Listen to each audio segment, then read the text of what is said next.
Hey everyone, my name is Rogue here, and we're back with another Dumb It Down entry. And this time we're in Cinderbrew Meadery. This is a fun dungeon with a lot of unique mechanics that are exciting to play with, so let's dive right into it. Grab your snacks, we're on to the first boss. Brewmaster Alre is a serious bartender and is dedicated to his patrons. When he hits 100 energy, he'll become invulnerable and ignore all players, and you must grab ale from the counter and give it to thirsty patrons, so make sure the room is completely cleared before pulling the boss.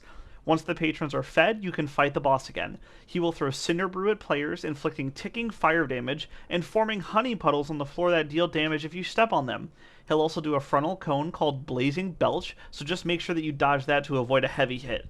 The tank hit for this one is called Keg Smash, and it drops honey under the tank, so make sure to move the boss quickly. Moving on to our elemental himself, IPA is a fast fight.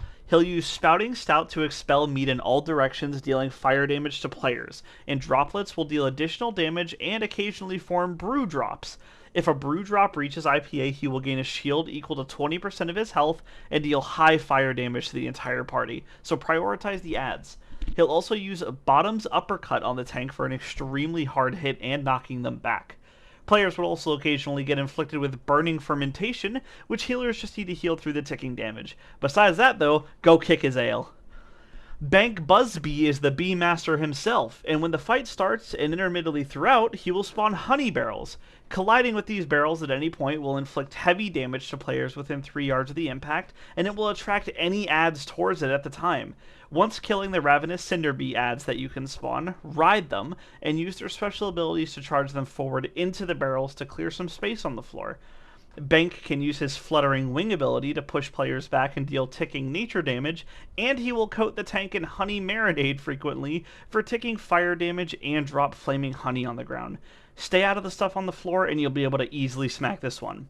Finally, we're moving on to the BEO herself. Goldie Bottom loves her explosives. When the fight starts, she'll fill the room with explosive barrels and use her cash cannon on a player.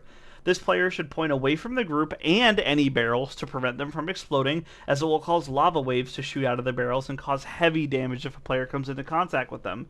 Upon reaching 100 energy, Goldie will fire wildly into the air and detonate any remaining Cinderbrew bombs, so make sure you have a spot to stand for this point.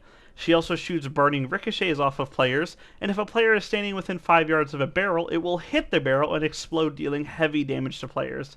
Stay away from the barrels and nuke the boss down for an easy win.